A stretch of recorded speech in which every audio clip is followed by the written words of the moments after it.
Avez-vous déjà marché dans une ville où le silence des rues vous raconte plus qu'un musée jamais ne pourrait le faire?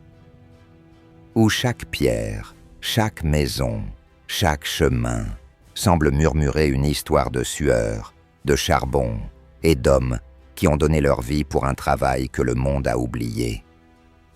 Bienvenue dans le Nord-Pas-de-Calais. Le Nord-Pas-de-Calais, autrefois le cœur battant des mines de charbon de France. Ici, le charbon n'était pas seulement une ressource.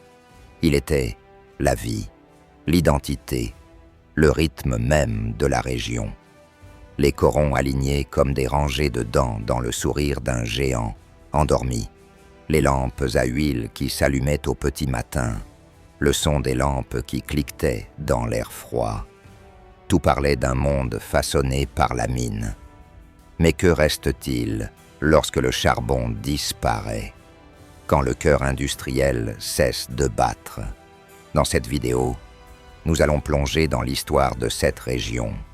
Explorer comment le charbon a façonné sa culture, son économie et sa mémoire collective.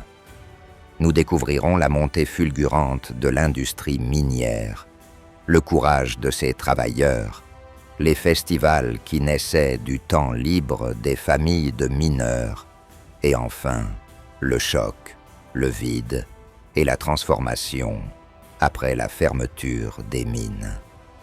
Préparez-vous à un voyage dans un monde où le travail et l'identité sont indissociables.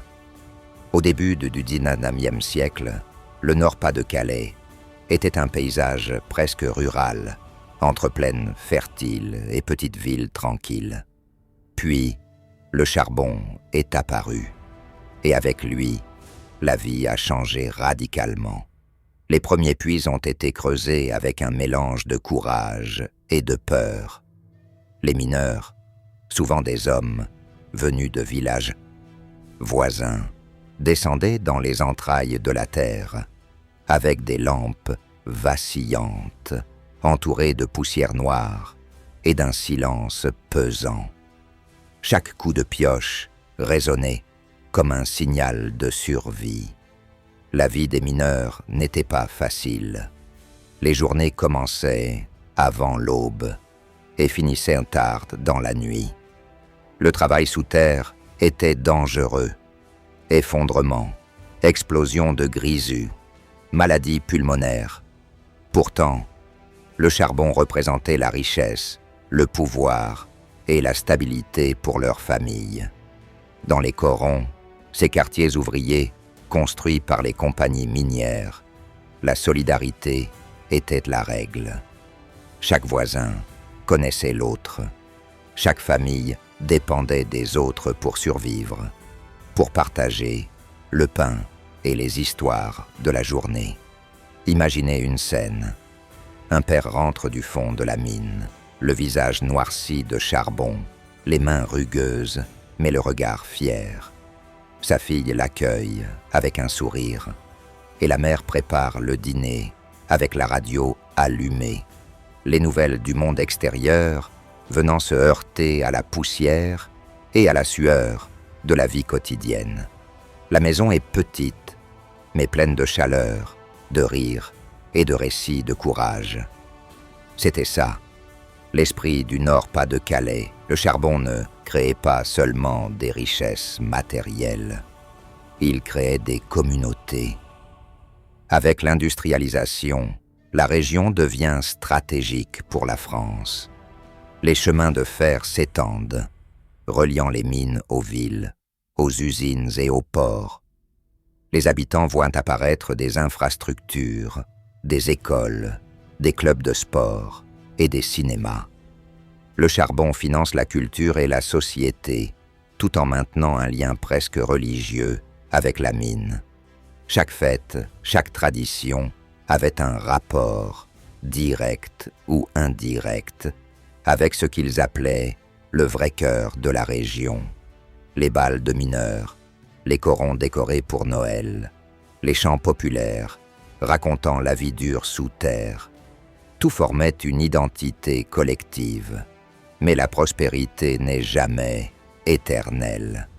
Dans les années 1970 et 1980, la demande pour le charbon diminue, remplacée par d'autres énergies plus propres et plus rentables pour l'industrie. Les mines ferment progressivement. Pour les habitants, ce n'est pas seulement un emploi qui disparaît, c'est un pan entier de leur identité. Les hommes qui avaient passé leur vie dans l'obscurité retrouvent des rues silencieuses, des corons vides, des salles de fête désertées. Et le vide n'était pas seulement économique, il était culturel et émotionnel. Une scène pourrait se dérouler ainsi. Un ancien mineur, assis sur le pas de sa porte, regarde l'ancien puits scellé. Ses mains tremblent légèrement, et il se rappelle les éclats de rire des enfants courant dans la poussière noire, les chants dans les corons, les récits partagés autour d'une soupe fumante. Tout ça a disparu, murmure-t-il. Le silence répond. Cette mémoire vivante se heurte à une réalité froide. Les mines sont fermées et la région doit se réinventer. Mais le Nord-Pas-de-Calais n'a pas abandonné. Les anciens sites miniers deviennent des musées, des lieux de mémoire, des monuments historiques. Les festivals mettent en avant la culture locale, la gastronomie, la musique et l'art. Les écoles enseignent l'histoire des mines et les habitants continuent de raconter les histoires de courage et de solidarité. Peu à peu, la région trouve une nouvelle identité. Du charbon naît la culture, et de la perte naît la créativité. Les transformations économiques sont lentes, parfois douloureuses. Les jeunes quittent la région pour chercher du travail ailleurs. Les industries nouvelles n'offrent pas toujours les mêmes perspectives que le charbon. Et pourtant, la mémoire collective agit comme un ciment. Les habitants s'attachent à leur passé tout en construisant l'avenir. Cette dualité entre nostalgie et renouveau définit aujourd'hui le Nord-Pas-de-Calais. La fermeture des mines n'a pas seulement été un choc économique, elle a été un bouleversement émotionnel pour des milliers de familles. Chaque mineur qui quittait son puits pour la dernière fois portait avec lui des décennies de sueur, d'angoisse et de fierté. Et dans les corons, les visages allaient être marqués par l'incertitude. Que faire maintenant? Comment vivre quand le rythme de la vie lui-même était rythmé par le son des machines et l'écho des galeries souterraines? Pour certains, il n'y avait pas de réponse simple. Les chômeurs se multipliaient, les commerces se fermaient, et les jeunes, avides d'avenir, quittaient la région. La ville qui avait vécu au rythme des corons, des lampes et des chants, se retrouvait à devoir se réinventer. Mais l'histoire du Nord-Pas-de-Calais ne s'écrit pas seulement dans la douleur, elle s'écrit aussi dans la résilience. Prenons l'exemple de Lens, une ville qui a longtemps respiré le charbon. Quand la dernière mine a fermé, la ville a été confrontée à un vide économique et social. Pourtant, plutôt que de céder au désespoir, Lens a transformé ses galeries en musées. Le Louvre-Lens est né, un symbole puissant, un musée dans une ville marquée par l'ombre du charbon, rappelant que le passé peut être utilisé pour construire l'avenir. Les habitants, fiers de leur histoire, montrent à travers l'art et la culture que l'identité ne se perd pas, elle se transforme. Imaginez un ancien mineur guidant un groupe de visiteurs à travers le musée. Il parle avec fierté de sa jeunesse, des longs tunnels, du travail difficile et des camaraderies indéfectibles. Les visiteurs écoutent captivés par ses récits. Chaque mot résonne comme un battement du cœur ancien de la région. Et à la fin, il sourit, se disant que le charbon n'est peut-être plus là, mais son esprit vit encore dans la mémoire collective. La transformation n'a pas été facile. Les autorités locales ont dû investir massivement dans la reconversion économique. Des zones industrielles ont été créées, des entreprises technologiques ont été attirées et des formations ont été mises en place pour les jeunes. Mais malgré tous ces efforts, l'ombre des mines restait omniprésente. Chaque coin de rue, chaque bâtiment conservait des traces de ce passé minier. Même la langue et les expressions locales reflétaient cette influence. Des mots nés dans les corons, des chansons qui racontaient la vie sous terre, des proverbes hérités des anciens. Les fêtes et les traditions locales ont joué un rôle crucial dans la préservation de cette identité. Les carnavals, les bals, les fêtes de quartier, tout était un moyen de rappeler que le Nord-Pas-de-Calais avait une âme unique. Les habitants se réunissaient pour célébrer non seulement le passé, mais aussi l'avenir. Les anciens racontaient leurs souvenirs, les enfants écoutaient, et une nouvelle génération apprenait à honorer la mémoire tout en regardant vers demain. Mais la reconversion ne s'arrêtait pas à la culture. Le Nord-Pas-de-Calais devait aussi s'adapter aux réalités économiques. Les mines avaient créé un tissu industriel dense, et lorsque le charbon est parti, la région a dû diversifier ses activités.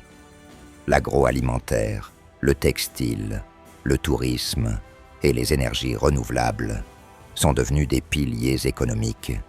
Les anciens mineurs, parfois réticents au changement, ont dû apprendre de nouvelles compétences, s'adapter à de nouvelles méthodes de travail et accepter que la vie ne suit pas toujours le rythme que l'on connaît depuis l'enfance. Dans cette période de transition, de nombreuses familles ont ressenti un mélange de fierté et de nostalgie. Elles étaient fières de ce qu'elles avaient construit, de ce que leurs ancêtres avaient accompli, mais nostalgiques de la vie simple et cohésive que les mines avaient imposée. La perte du charbon signifiait la perte d'un ordre connu, d'une routine partagée, d'un rythme collectif qui avait structuré chaque semaine, chaque fête, chaque lever du soleil.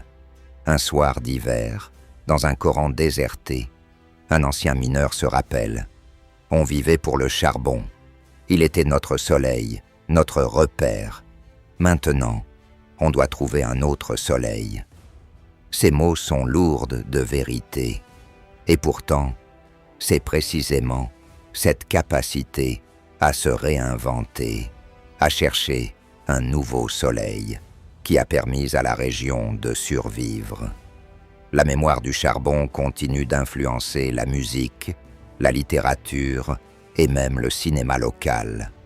Des chansons racontent les luttes, les amitiés et les douleurs des mineurs.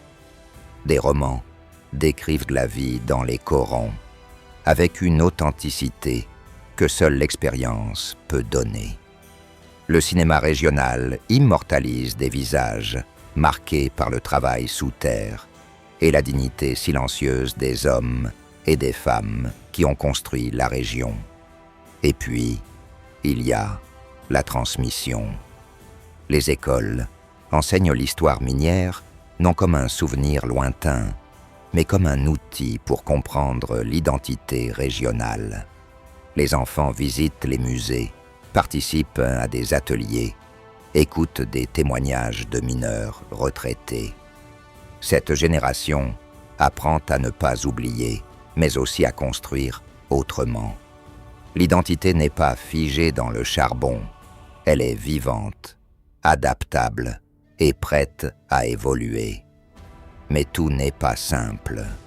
Certaines zones restent marquées par le chômage et le déclin industriel.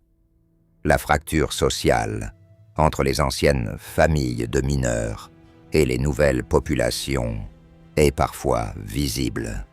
Et pourtant, la région continue d'avancer. Les festivals, les expositions, les ateliers et les projets collaboratifs témoignent de cette volonté de réinventer le Nord-Pas-de-Calais en utilisant son passé comme tremplin plutôt que comme fardeau. Malgré tous les efforts de reconversion, le cœur de la région ressent toujours le manque du charbon. Dans les rues de Laon, de Valenciennes ou de Douai, on sent encore l'écho des lampes et le poids des journées passées sous terre. Mais c'est dans les histoires humaines que cette transformation prend toute sa dimension. Prenons l'exemple de Lucien, un ancien mineur de 62 ans. Chaque matin, il passe devant l'entrée de l'ancienne mine, aujourd'hui scellée et transformée en musée. Ses mains tremblent légèrement en touchant le portail froid. Il se souvient, « J'ai commencé à 12 ans. La poussière de charbon m'a suivi toute ma vie, mais c'était notre fierté, c'était nous. » Lucien se souvient des camarades tombés dans les galeries, des rires partagés dans les corons et des dimanches passés à jouer au football dans la poussière noire. Ces souvenirs sont à la fois doux et douloureux, des fragments d'un temps où le travail définissait l'homme et la mine, sa famille. L'histoire de Lucien n'est pas unique. Des milliers de mineurs et de leurs familles ont vécu la même dualité, un amour profond pour un travail épuisant et la tristesse de le voir disparaître. La fermeture des mines a entraîné une perte d'identité collective. Quand le travail principal d'une région disparaît, c'est toute sa structure sociale qui vacille. Les écoles ferment ou se transforment, les commerces ferment et la jeunesse se disperse. Mais paradoxalement, cette crise devient un catalyseur de créativité et de solidarité. Des associations locales se sont formées pour préserver l'histoire minière. Des habitants se réunissent pour écrire des livres, organiser des conférences, produire des films ou créer des expositions. Ces initiatives ne sont pas seulement culturelles. Elles aident les communautés à se reconnecter, à retrouver un sens à leur passé et à montrer aux générations futures que ce passé est une source de force, pas seulement de nostalgie. Le Nord-Pas-de-Calais, aujourd'hui, est un exemple frappant de résilience. Les anciennes cités minières ne sont plus seulement des lieux de travail. Elles sont des centres culturels, des lieux d'art, des espaces de mémoire. La transformation n'a pas effacé le passé, elle l'a intégré dans un nouveau récit, où le charbon n'est plus seulement une ressource économique, mais un symbole de courage et de solidarité. L'identité régionale s'exprime aussi à travers la gastronomie, les traditions et les fêtes populaires. Les corons organisent encore des bals, mais désormais, ils célèbrent aussi l'histoire minière, le savoir-faire local et l'artisanat. Les festivals de musique et de théâtre racontent des histoires de travailleurs, de familles et de communautés soudées par des siècles de labeur sous terre. Ces événements sont des ponts entre le passé et le présent, entre ceux qui ont vécu le charbon et ceux qui n'en ont connu que les traces. Et pourtant, malgré cette résilience, les cicatrices restent visibles. Les jeunes générations, même si elles comprennent l'histoire de leurs ancêtres, vivent dans un monde différent. Elles ont accès à Internet, au voyage, à une mobilité sociale plus grande.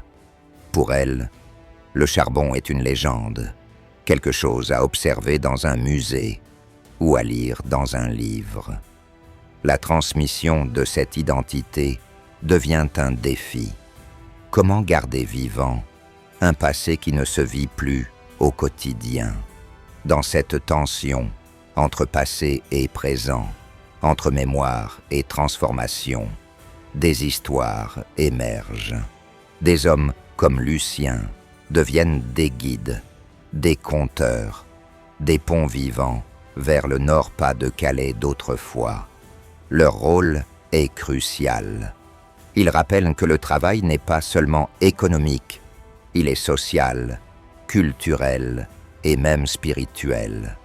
Le charbon a façonné la région non seulement dans sa matière, mais dans ses hommes et ses femmes, dans leurs valeurs et leur rythme de vie.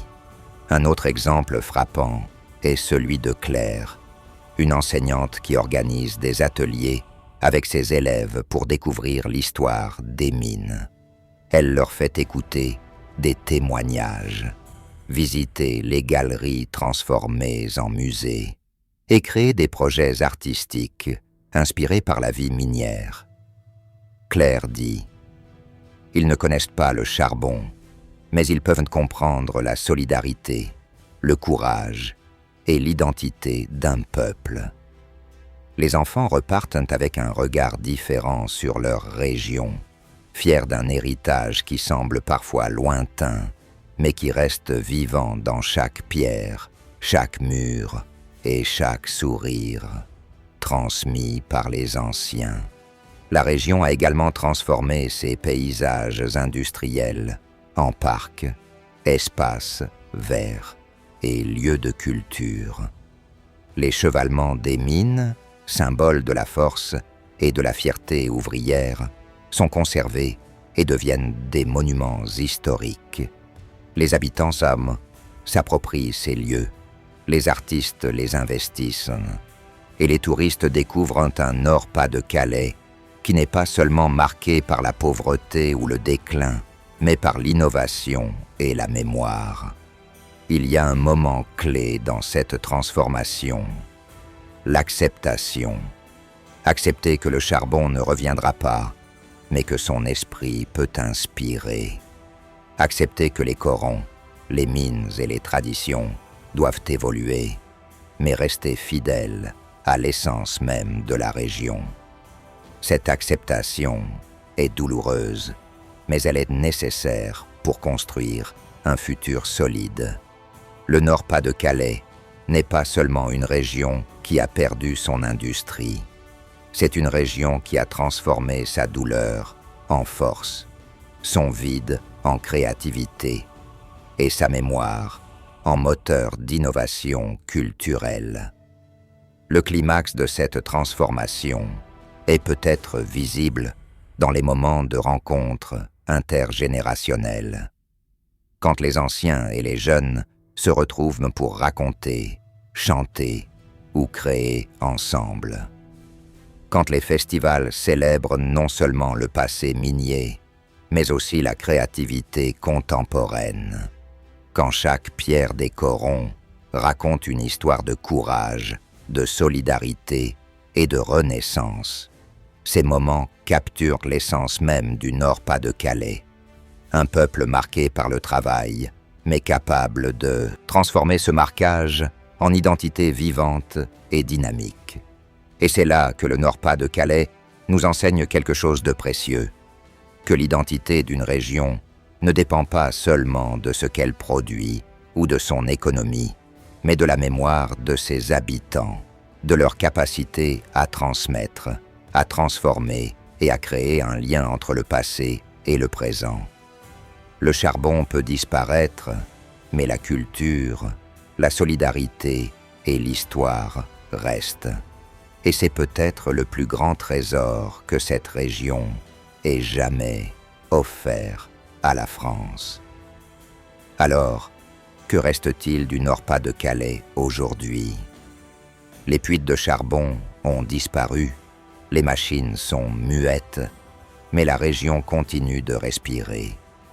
Ses habitants portent encore l'ombre des mines dans leurs gestes, leurs paroles et leurs souvenirs. Chaque rue, chaque maison, chaque parc raconte l'histoire d'un peuple qui a su transformer le désespoir en créativité et l'oubli en mémoire vivante. Les festivals continuent de rassembler les communautés. Les anciens racontent leurs souvenirs aux plus jeunes. Et les artistes puisent leur inspiration dans cette richesse oubliée. La région n'a pas seulement survécu, elle a évolué. Laon, Douai, Valenciennes et les autres villes minières sont devenues des centres culturels et économiques dynamiques, intégrant un passé lourd en le transformant en moteur pour l'avenir. Mais la leçon la plus importante est peut-être ailleurs. Elle se trouve dans la façon dont le Nord-Pas-de-Calais a réinventé son identité. Le charbon n'était pas qu'une ressource, c'était le lien social, le rythme de la vie quotidienne et la base de l'identité collective. Et lorsque ce lien a disparu, la région a dû apprendre à se connaître autrement, à trouver de nouveaux repères et à bâtir une nouvelle fierté. Cette fierté ne vient pas du travail sous terre, mais de la capacité à transformer l'histoire en force. Imaginez une scène finale. Un jeune garçon marche avec son grand-père dans un parc où se trouvait autrefois une mine.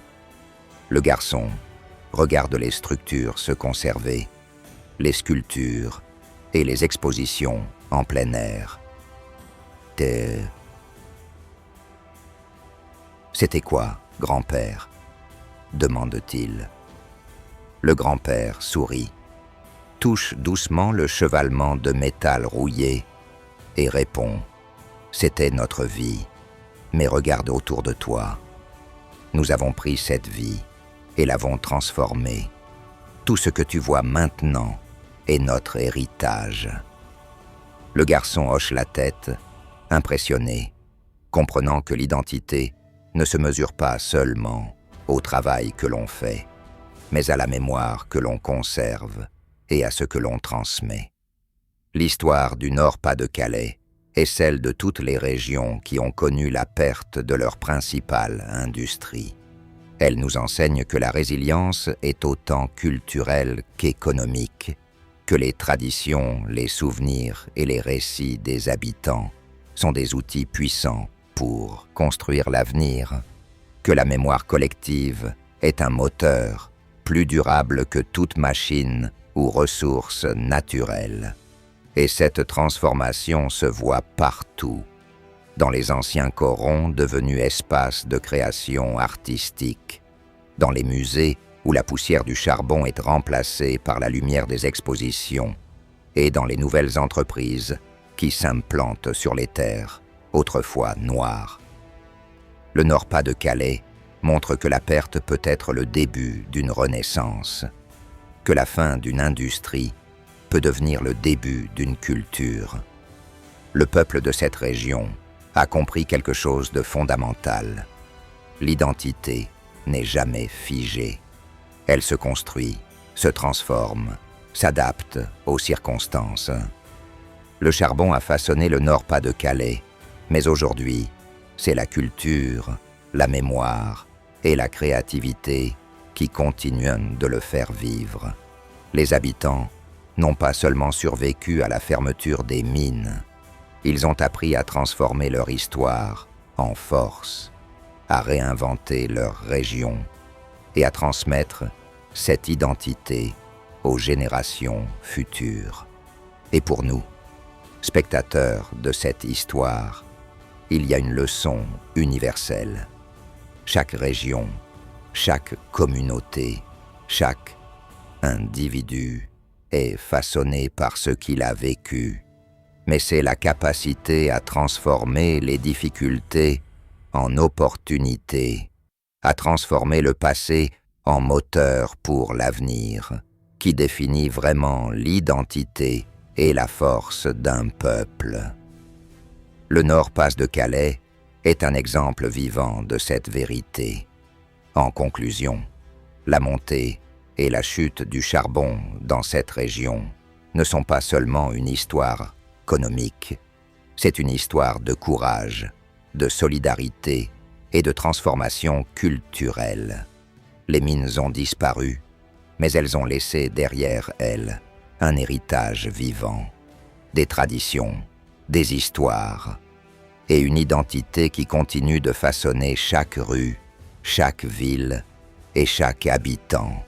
La région nous montre que la perte n'est jamais définitive si l'on sait regarder, comprendre et transformer. Alors, la prochaine fois que vous marcherez dans les corons ou visiterez un musée minier, souvenez-vous, vous marchez sur le passé, mais vous êtes aussi témoin d'un présent et d'un avenir façonné par la résilience et la mémoire. Le charbon peut avoir disparu, mais l'esprit du Nord-Pas-de-Calais vit toujours. Et si vous avez aimé découvrir cette histoire, abonnez-vous pour ne rien manquer des récits qui façonnent notre monde.